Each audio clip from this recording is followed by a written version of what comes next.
कथुरा खेल ग्राउंड में और महापंचायत किसानों की आज अक्षय नरवाल दो लड़के और अंदर हैं, वो भी बातचीत यहाँ पे चल रही है। इसके साथ साथ एमएसपी को लेके भी कहीं न कहीं किसान सड़कों पे हैं। इस आंदोलन का चलती है बहुत सारे हमारे युवाओं को, कुछ को खनौरी बॉर्डर से, कुछ को शंभू बॉर्डर से, जिसमें हमारे भाई अक्षय नरवाल है, परवीन मदीना से है, वीरेंद्र कोयल से। बाकी साथियों का डाटा हमारे पास नहीं है। करीबन सैकड़ों साथियों को गिरफ्तार कर लिया गया है जबरदस्ती। कोई केवल गाड़ी लेने गया था अक्षय नरवाल, वहाँ से अपनी गाड़ी, तो आप पत्रकारिता कर रहे हो, अपनी गाड़ी में घर तो जाओगे अड़ते हैं, केवल गाड़ी ले हुआ था और वहीं से उसको गिरफ्तार कर लिया। सरकार हमारे अंदर डर पैदा करना चाहती है। हम बिल्कुल शांतिपूर्ण तरीके से लड़ाई लड़ने वाले हैं, उसके बावजूद भी हमारे सैकड़ों साथियों केवल भय पैदा करने खातिर अंदर डाल रखा है। हमको तो भाई भेड़ बकरी बना लिया सरकार ने, जी करे जब उठा ले, कोई उनमें कोई आरोप तय नहीं होता, कोई गलती हम नहीं करते, कोई चोरी डकैती कुछ नहीं करते, उसके बावजूद भी जी करे जब उठा ले। बिल्कुल मान सम्मान, इतना मान सम्मान कर पाओ था कि मान लिया शांतिपूर्ण तरीके बैठे लोगों के ऊपर भी लाठी चलाने लग रहे, ड्रोन का हमले करने लग रहे, जैविक हथियारों का उपयोग करने लग रहे, हमारे खिलाफ में गोली चलाऊं सीधी, इतना मान सम्मान। पेशेवर शूटरों के द्वारा यहाँ गोली मारवाऊं, यहाँ हरियाणा पुलिस ने गोली चलानी नहीं आती, इतनी कार है निशाना मार दे। पेशेवर शूटर ले रखे, गुजरात पुलिस ले रखी है, और गोरखा जो बटालियन ले रखे, जो हमारी भाषा भी नहीं समझते, जब मारे तो नू भी कह देना मर के, उनका नू ये समझ में नहीं आंदा इनकी मांग के हैं, किसान है के हैं। ये मान सम्मान है क्या? रहा होगी कुछ कमियां, कांग्रेस में भी रही होंगी, बीजेपी में भी कमियां, लेकिन ये मतलब जोटिया की लड़ाई में बहुत जड़ा खो होगा ना, ये उसका नाम लेते हैं, वो उसका नाम लेते हैं, लेकिन वास्तविक स्थिति ये है कि आज भी 27 किसान रोज आत्महत्या करते हैं। तो ये दिल्ली वजह क्या, क्यों जाना चाह रहे हैं दिल्ली? सरकार तो यहाँ बैठी। हम तो ना तो पहले दिल्ली गए, जब भी हरियाणा में बैठे थे, और ना हमने दिल्ली जाने का शौक, और जाना होगा तो 14 तारीख ना हम दिल्ली भी जाएंगे। पहले भी हमने ना बातचीत करने का शौक, ना उन लीडरों के मुंह देखने का शौक। जैसे प्रधानमंत्री ने पहले घोषणा करी थी, उसी प्रकार से दोनों घोषणा कर दे, एमएसपी की और कर्जा मुक्ति की। आंदोलन अभी वापस चला जाएगा, बॉर्डर था अभी वापस चला जाएगा आंदोलन। लोग चाहते क्या हैं? क्या खालिस्तान चाहते हैं? वो कहते हैं खालिस्तानी जो उधर बैठे हैं, इतनी महंगी महंगी पॉपलैंड गाड़ियाँ, पता नहीं क्या क्या वाहन, क्या क्या सामान लेके वो बॉर्डर पे बैठे हैं, तो ये समझ में नहीं आ रहा। देखो ये तो आंदोलन बदनाम, दिल्ली भी कम होते खालिस्तानी बैठे हैं, खालिस्तान मांगा यहाँ कथुरा में खालिस्तान बनवाएंगे हम।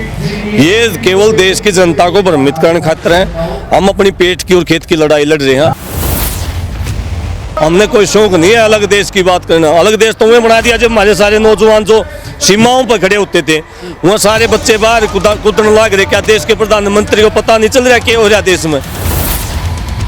2014 में उचाना में 73 नंबर रोड जाम मैं कर रहा था, हुड्डा मुख्यमंत्री था, गोलियां भी हुड्डा मुख्यमंत्री था, वहाँ हमारे ऊपर इसी प्रकार ट्रक भी चढ़ाया गया, बीच में बैठे थे टेंट गाड़ी, किसाना का सुते किसाना के ऊपर ट्रक चढ़ा, हमारे ऊपर चोरी के, डकैती के 307 तक के मुकदमे लगे, आज तक भी वो केस चल रहे हैं। आंदोलन पहले भी हुआ करते, आंदोलन आज भी हुआ, आंदोलन भविष्य में भी हुआ। हमारा आंदोलन किसी पार्टी के खिलाफ नहीं है,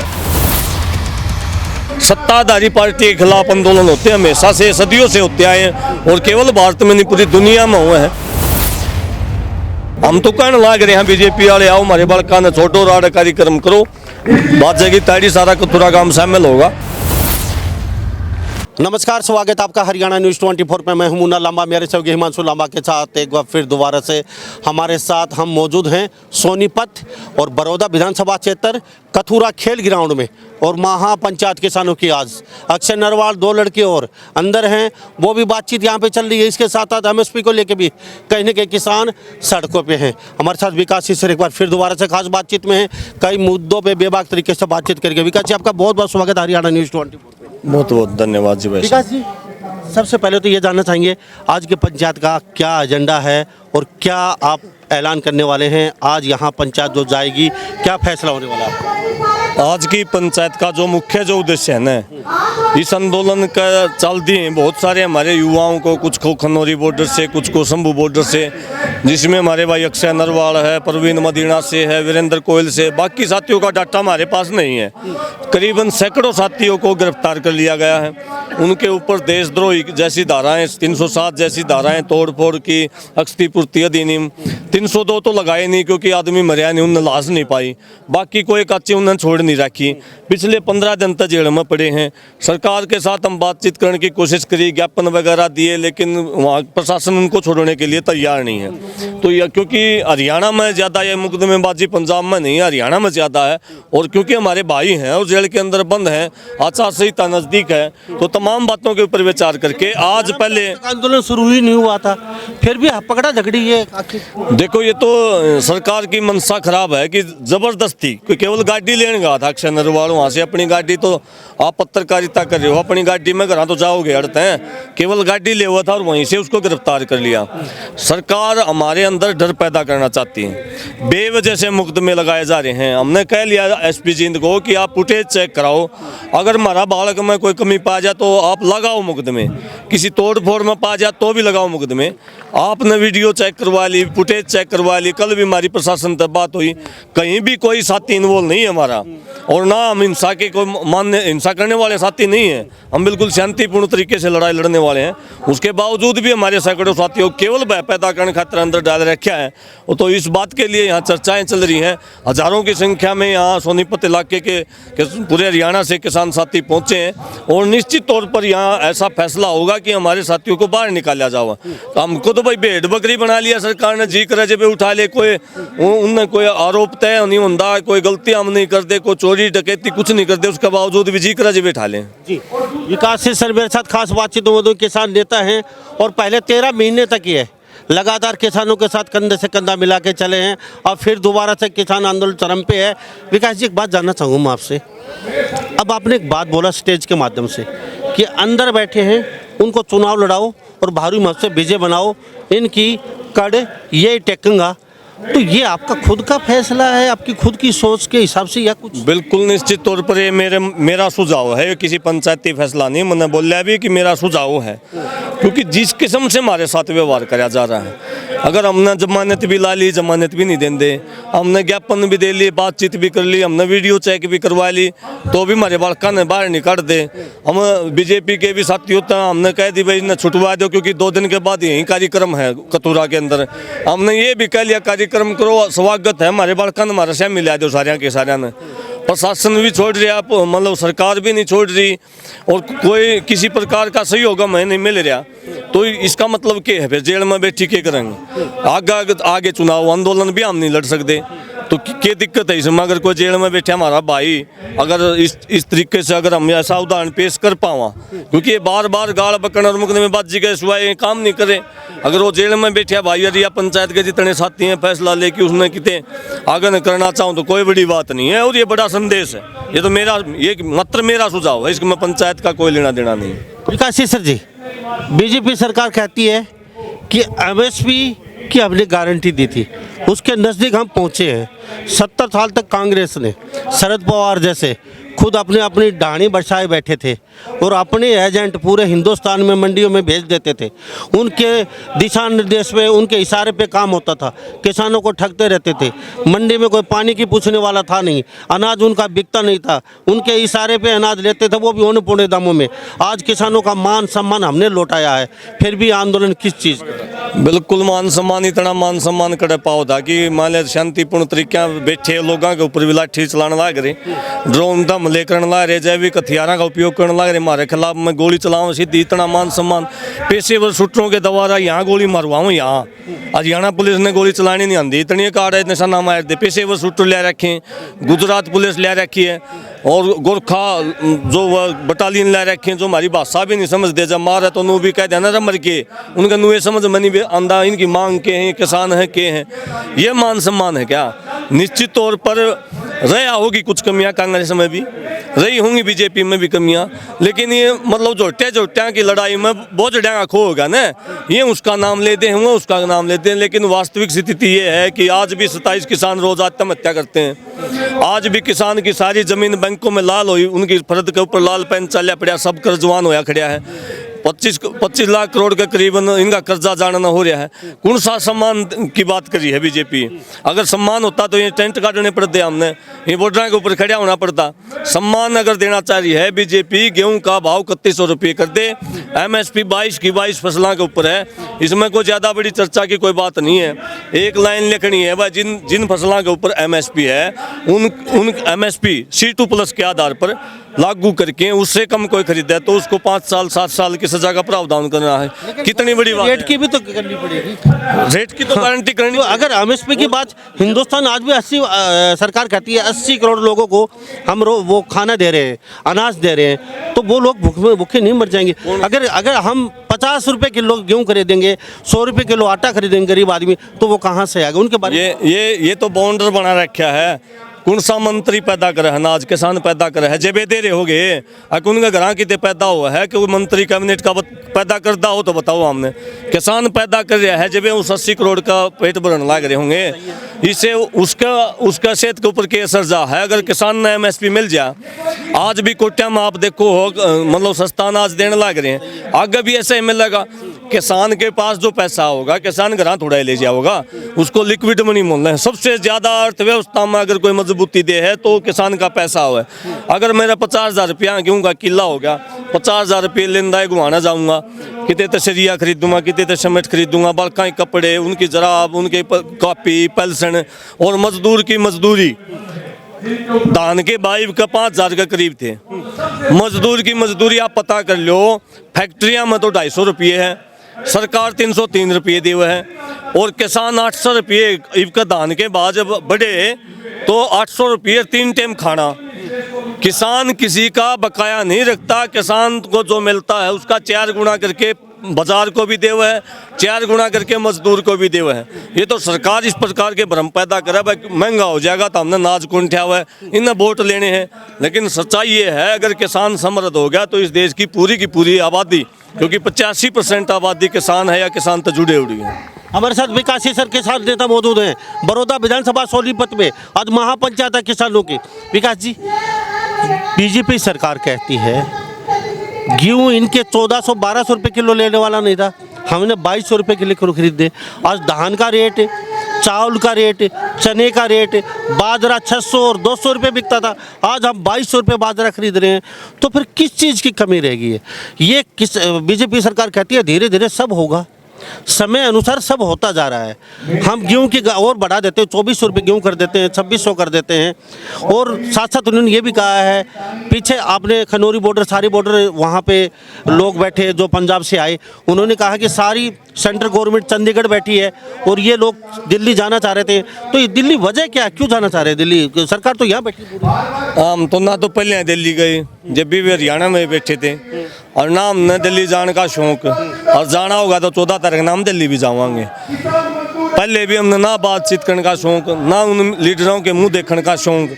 जैसे प्रधानमंत्री ने पहले घोषणा करी थी, उसी प्रकार से दोनों घोषणा कर दे, MSP की और कर्जा मुक्ति की। आंदोलन अभी वापस चला जाएगा, बॉर्डर तो अभी वापस चला जाएगा आंदोलन। लेकिन सरकार की मनसा खराब है। पहले भी 2022 तक दुगनी आय की बात करने लग रहे थे, आज देखो आय दुगनी हुई है, घटी है।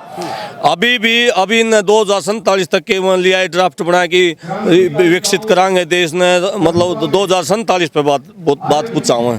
हमारी तो जिंदगी चली जाएगी इन बातों। कांग्रेस का रास्ता इन्होंने कहा है, लाखों लोगों ने, किसानों ने अपनी जान दी, कोई पूछने वाला नहीं था। बैंक वाले पीछे पीछे रहते थे गाड़ियाँ लेके, किसान छुप जाते थे। हमने सब कुछ किसानों के मान सम्मान में आज तक किया है। फिर भी ये लोग चाहते क्या हैं? क्या खालिस्तान चाहते हैं? वो कहते हैं खालिस्तानी जो उधर बैठे हैं, इतनी महंगी महंगी पॉपलैंड गाड़ियाँ, पता नहीं क्या क्या वाहन, क्या क्या सामान लेके वो बॉर्डर पे बैठे हैं। तो ये समझ में नहीं आ रहा सरकार के। देखिए तो आंदोलन बदनाम, दिल्ली भी कम थे, खालिस्तानी बैठे हैं। आखिरी में प्रधानमंत्री वो प्रधानमंत्री और उसी की कैबिनेट जो बार बार ये आरोप जो आपने सवाल कराया लाया करते, सारे ने माफ़ी मांगी, जब प्रधानमंत्री ने मांगी। अब की बार तो वजह एक बन रही है, क्योंकि चुनाव नज़दीक है।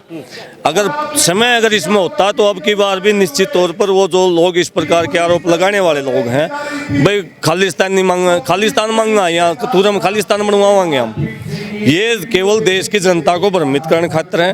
हम अपनी पेट की और खेत की लड़ाई लड़ रहे हैं, भूखे मरा हाँ, आगे हमारे बच्चों का भविष्य अंधकार में है। बच्चों को विदेश में जाना पड़ रहा है। 20,000 से ज़्यादा बच्चे विदेशी जेलों के अंदर पड़े हैं। हज़ारों बच्चे हमारे समुद्रा में मारे जा हैं, जंगला में मारे जा हैं। हम भूखे मरते मांगा हाँ, हमने कोई शौक नहीं है अलग देश की बात करना। अलग देश तो उन्हें बना दिया जब हमारे सारे नौजवान जो सीमाओं पर खड़े होते थे, वहाँ सारे बच्चे बाहर कूदने लग रहे। क्या देश के प्रधानमंत्री को पता नहीं चल रहा क्या हो रहा देश में? क्या इस देश को विकसित किस खातिर करेगा जब ये सारे बालक तो दूसरे देशों में चले जाओगे? बहुत बहुत गंभीर मसला है और सरकार को गंभीरता के साथ विचार करना चाहिए। किसान की हालत अगर सरकार ने नहीं सुधारी तो इस देश का भट्ठा बैठेगा इस देश का, इसके अलावा कुछ नहीं होगा। और जो ये और भट्ठा बैठा भी दिया, 50 लाख करोड़ रुपए कर्जा था इस सरकार जब, आज 2 से 5 लाख करोड़ रुपए कर्जा है। हरियाणा में 50,000 करोड़ रुपए कर्जा था, आज 2 लाख करोड़ रुपए कर्जा है। भट्ठा बैठाने लाग रहे हैं किसान को, तो केवल बदनाम करके इन वोट लेने ले लो भाई, चलो कैदन चल रहा है, दुकानदारी चली जाएगी। विकास जी चलते चलते क्वेश्चन रहेगा, जब कांग्रेस की सरकार थी उस समय ऐसे आंदोलन जब हुए नहीं ना हो, कभी कभी कम से की 17 साल में किसी किसान ने जाके ये कहा उन लोगों को MSP दे दीजिए, बस ये समूह चलता रहा। और ये 9 साल में सब कुछ ऐसा क्या? भाई साहब मैं तो और की तो क्या बताऊं, 2014 में उचाना में 73 नंबर रोड जाम मैं कर रहा था। हुड्डा मुख्यमंत्री था, गोलियां भी हुड्डा मुख्यमंत्री था।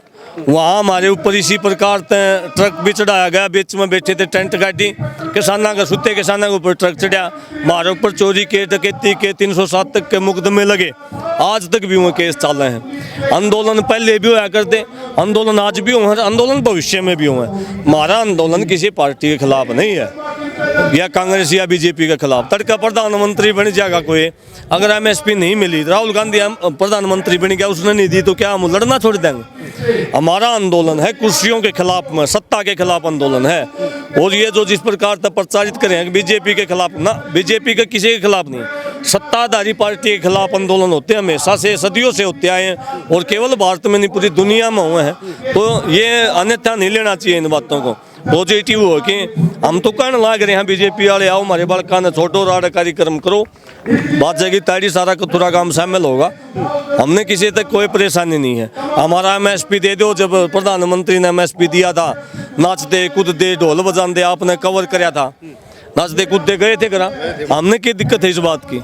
ये तो गलत भ्रम फैलाया जा रहा है सारे का। विकास जी, सरकार कोई बीच का रास्ता ऐसा है आपके बच्चों को यहाँ छोड़ दे तो यहाँ प्रोग्राम में अच्छी तरीके से होगा आपके बच्चे? बिल्कुल बीच का रास्ता है, बच्चा छोड़ दो, पंचायत यहाँ कोई कार्यक्रम और आगे कोई दिक्कत नहीं किसी प्रकार की। हम बच्चा खातर आंदोलन नहीं आड़े का, बच्चा न छोड़ दे। और केवल ये नहीं, 3 शंभू बॉर्डर के ऊपर भी कुछ साथी गिरफ्तार कर रखे हैं, सारे सभी साथियों को छोड़ दो। निश्चित तौर पर हरियाणा सरकार को कितना लोग एग्जैक्ट डाटा तो ये दे नहीं रहे, ये तो हम आइडिया से कुछ, ये तो मेरा आइडिया ये हो करीबन 100 बालक हैं, करीबन 100 बालक हरियाणा प्रदेश हैं, कुछ पंजाब के भी हरियाणा में गिरफ्तार हैं। ये तो हमारे सोरस ये डाटे लेके आए हैं। सरकार तो बता नहीं रही कौन सा थाना में ले जाए, कौन सी जेल में ले जाए। गिरफ्तार करेंगे खेड़ी चौपटा ले जाएंगे, नारनूंद फिर ले जाए, हसीर फिर ले आए जींद, और जींद तले आए फिर उल्टे खेड़ी चौपटा। तो कहना चाहेंगे जो आपको नहीं पता हो और वो कुछ आपके पास डाटा मिल जाए, लोगों को कुछ बताना चाहेंगे आपके पास फ़ोन कर? मेरा तो आपके चैनल के माध्यम से इतना अनुरोध है भाई, साथियों सारे इकट्ठे हो और ये इन बहुत ज़रूरी लड़ाई है। जितने भी हरियाणा के किसान, संयुक्त किसान मोर्चा के जितने तमाम लीडर हैं, ये इकट्ठे हो कि कोई ना कोई फैसला इन कम से कम हरियाणा सरकार के खिलाफ ज़रूर कोई कठोर फैसला लेना चाहिए, जिससे हमारे बच्चे बाहर आ जाएं। MSP की लड़ाई चलती रहेगी, हम मदद करते रहेंगे, लेकिन ये महत्वपूर्ण है कि हमारे सैकड़ों साथी अगर जेल के अंदर रह गए, आचार संहिता लग गई, अगर हम अलग अलग हो गए, चुनाव में बढ़ गए, तो इन बच्चों ने भाई बाहर काटनिया नहीं है। इसलिए आज हमने कथुरा में सारा समाज बुलाया है, जो भी समाज फैसला लेगा उसके ऊपर हम फूल चढ़ाने का काम कराएंगे। बहुत बहुत धन्यवाद है। धन्यवाद भाई साहब। तो हमारे साथ ये विकास सिंह सर खास बातचीत में बने होते, इन्होंने साफ शब्दों में कह दिया, हिमांशु लम्बा दिखा दीजिए कि आज का जो यह महापंचायत है किसानों की पूरा हरियाणा प्रदेश की, 100 के लगभग युवा साथी अलग अलग जेलों में बंद हैं, उनको तत्परता से छोड़ा जाए। आज का आंदोलन ये है। उसके बाद चाहे यहाँ बीजेपी कोई प्रोग्राम करे या चाहे कोई सभा करे, ये कहते हैं ताली बजाएंगे, आपका समर्थन करेंगे, लेकिन 100 बच्चे जो जेलों में उनको छोड़ दिया जाए। तो हमारे साथ अंकित युवा साथी मौजूद है, किसान यूनियन के प्रदेश महासचिव हैं, युवा साथी, इनसे जानेंगे। अंकित जी, क्या कहेंगे इस मसले को लेके? आपके गांव का है, कौन सा मदीना है वो? मोखरा मदीना है, डिस्ट्रिक्ट हमारी रोहतक है। मेरे गांव का है वो, मेरा साथी है प्रवीण। ये जो खनौरी बॉर्डर से लगभग आधा किलोमीटर गाड़ी खड़ी थी, तो अक्षय और प्रवीण दोनों जने उस गाड़ी को लेने के लिए गए थे और उन पुलिस वालों से पूछ के ही गए थे कि भाई हमारी गाड़ी खड़ी वहाँ पे, हम ले आए। तो वो बोले कि ले आओ। तो वे जैसे ही गाड़ी लेने के लिए गए, गाड़ी तक पहुंचने से पहले ही पुलिस वालों ने उनको घेर लिया और उनके साथ मारा पीटी किया और उनको लगभग 2 घंटे के लिए वहाँ से नज़र बंद कर दिया। ये नहीं पता चला कि कहाँ पे गए वो। मैंने फिर अक्षय के पास फ़ोन किया जब वो गाड़ी लेने गए थे, उसके तुरंत 10 मिनट के बाद, कि महा भाई साहब इतनी दूर तो गाड़ी थी नहीं कि आए क्यों नहीं। इस पर्पज़ के लिए उसके पास फ़ोन किया मैंने को 20-25 बार फ़ोन किए, उन्होंने फ़ोन नहीं उठाई। तो मैं जब गाड़ी की तरफ गया, मैं फ़ोन क्यों नहीं उठा रहे वो, तो मैंने देखा कि गाड़ी तो यहीं पे खड़ी है और वे जो दोनों बच्चे गए थे गाड़ी लेने के लिए वो वहाँ पे मिले नहीं। तो फिर हमने देखा कि हम गए फिर थाने में, गढ़ी थाने में। उन प्रशासन से कहा कि हमारे 2 बंदे गाड़ी लेने के लिए गए थे, तो और वो हमको मिल नहीं रहे और गाड़ी वहीं पे खड़ी है। तो उन्होंने कहा कि आप गुरुद्वारे में वो करवा दो अनाउंसमेंट, आपको वो मिल जाएंगे। लगभग हमने 1-1.5 घंटा हम वही रहे थाने में मेरे। तो हम थाने से वापस आ रहे थे बॉर्डर की साइड में, थाने से निकले थे हम लगभग 100 मीटर के करीब। तो जब वो अक्षय और प्रवीण और उनके साथ पुलिस वाले भी थे, वो उसी गाड़ी में उन दोनों बच्चों को लेके जा रहे थे थाने की तरफ में। हमने उनको देख लिया, साथ में हम भी चले गए, पैदल थे हम। तो हम जैसे ही थाने में गए तो हमने उनको बताया, सर जी हम जो आपके पास अभी थोड़ी देर पहले आए थे कि हमारे 2 बंदे मिल नहीं रहे, तो वो आपके पास आए हैं और अभी आए हैं। तो वो बोले कि यहाँ पे नहीं आए। माँ सर हमने अपनी आंखों से देखा है कि वो अभी यहाँ पे आए हैं और वो हमको मना करते रहे, गुमराह करते रहे, यहाँ पे नहीं है, यहाँ पे नहीं है। तो हमने फिर गाड़ी देखी कि अगर गाड़ी यहाँ पे है तो वो भी है यहाँ पे। तो हमने जाके गाड़ी ढूंढी तो गाड़ी मिल गई, वहीं पे खड़ी थी। तो फिर हमें रात के करीब 12 बजे के करीब एक पुलिस वाले ने उनसे हम मिलवा दिया। तो हम उनसे मिले और उन पुलिस वालों ने ये भी कहा कि भाई साहब इनका कोई कसूर नहीं है, बस ये रात को हम यहाँ पे रखेंगे, हम इनको सुबह छोड़ देंगे। तो हम जैसे ही उन्होंने कहा कि इन्होंने कोई कसूर नहीं किया, उन्होंने खुद कहा कि भाई बस वैसे ही हम इन्हें उठा के लाए और रात को हम इन्हें छोड़ नहीं सकते, इनको सुबह छोड़ देंगे। तो हम सुबह 7 बजे गए वहाँ पे थाने में। तो थाने में कहा कि वो भाई यहाँ पे नहीं है, वो तो जेल में गए। तो हमने कहा जेल में क्यों गए जब उन्होंने कोई कसूर ही नहीं किया? तो उन्होंने कहा कि भाई ऊपर से सरकार का हमारे पे दबाव है, इसलिए मतलब फिर मैं भाई किस जुर्म के मैं कौन सी धारा लगाई, क्या किया है? उन्होंने बताया कि 307 वर्ग की धारा लगा रखी है और सुबह 6 बजे जींद जेल में वे 3 बंदे अक्षय, प्रवीण और वीरेंद्र कोयल गांव से हैं, उनको 3 बजे जींद जेल में शिफ्ट कर दिया गया सुबह 6 बजे। ये तो हमारे साथ ये युवा साथी बने होते, आंखों देखी बता रहे हैं किस तरीके से वहाँ से उठाया गया, गाड़ी भी तोड़ी गई और वो अब जींद जेल में मौजूद हैं। तो सारी बात आप समझ चुके होंगे। और आज का जो धरना है महापंचायत है उन बच्चों के लिए है और जल्दी इन्होंने मांग की है कि उन तीनों बच्चों को और बाकी जो हरियाणा के जो लोग जेलों में लड़के बंद हैं उनको सबको जल्दी से जल्दी छोड़ा जाए।